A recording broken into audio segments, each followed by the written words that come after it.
afternoon, everyone.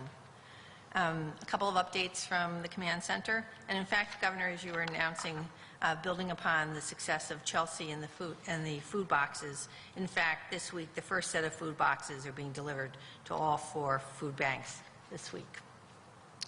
As you heard, the economic impact of COVID-19 has reached all corners of the Commonwealth and heightened food insecurity among many communities and vulnerable populations.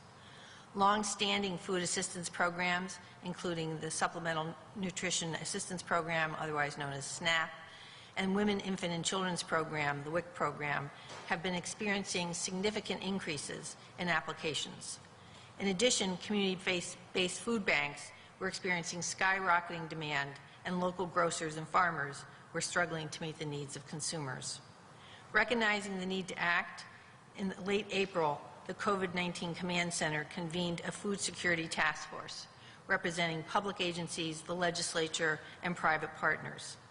The work of the task force is built on Massachusetts' long-standing initiatives to increase access to food, including establishing emergency food distribution sites and school meal sites for food distribution. We implemented the pandemic EBT to provide food to 500,000 youth who usually receive free or reduced price lunch, and distributed additional SNAP benefits to households. We requested online EBT purchasing approval from the federal government and streamlined the food benefit food administration, program administration. The task force recommendations had 4 key actionable categories. In fact, we saw this as a bridge. Develop and implement an emergency food program, fortify the food bank system, maximize every federal resource, and reinforce and redeploy the food system infrastructure.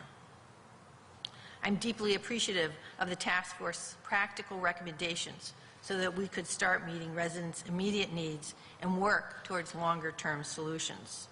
As I said, I'm pleased to announce that building upon the success we had in Chelsea with food boxes, that the first set of food boxes are being delivered to all 4 food banks.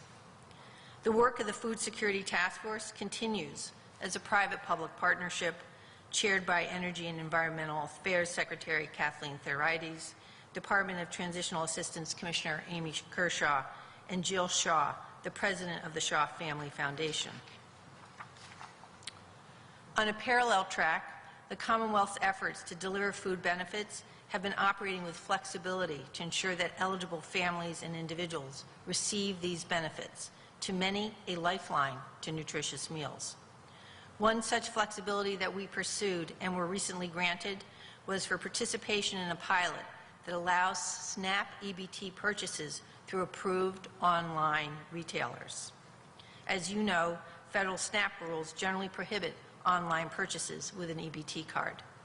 Now that the approval has been received, we are working rapidly with the state's EBT vendor and the 2 retailers who have been approved to participate in the federal pilot program, which are Walmart and Amazon, to start operations hopefully by the end of this week. Additionally, we are implementing a special food benefit for children called Pandemic EBT, or PEBT, which, as I said, delivers to the household of 500,000 children who received free and reduced price schools across the Commonwealth. The benefit provides direct financial assistance to purchase healthy foods for families with children who would have otherwise received free and reduced price meals, if not for school closures. These payments supplement the more than 1,500 district grab-and-go meals that are available throughout the Commonwealth. Households receive $5.70 per child per school day for the duration of school closures. It represents about $28.50 a week. This brings also about $200 million into the Commonwealth's economy, supporting our local grocery stores, corner stores, and their employees. Existing DTA client households with eligible children actually began receiving PEBT earlier, and new households will be mailed a unique benefit card this coming week. More than 263,000 households have received the benefits since last Wednesday. A big part of the work is to make sure that eligible families know about the benefit and how to use it. A partnership of the Shaw Foundation, DTA, and Project Bread launched the masspEBT.org to get the word out. Late last week, we launched a series of PSAs featuring the First Lady, Lauren Baker, and Wally the Green Monster to raise awareness of the food benefit. We needed Wally to do something. Customer support for PEBT participants is provided by Project Bread. Food insecurity is not going to be solved overnight, so our work to help meet the basic needs of Commonwealth residents will continue.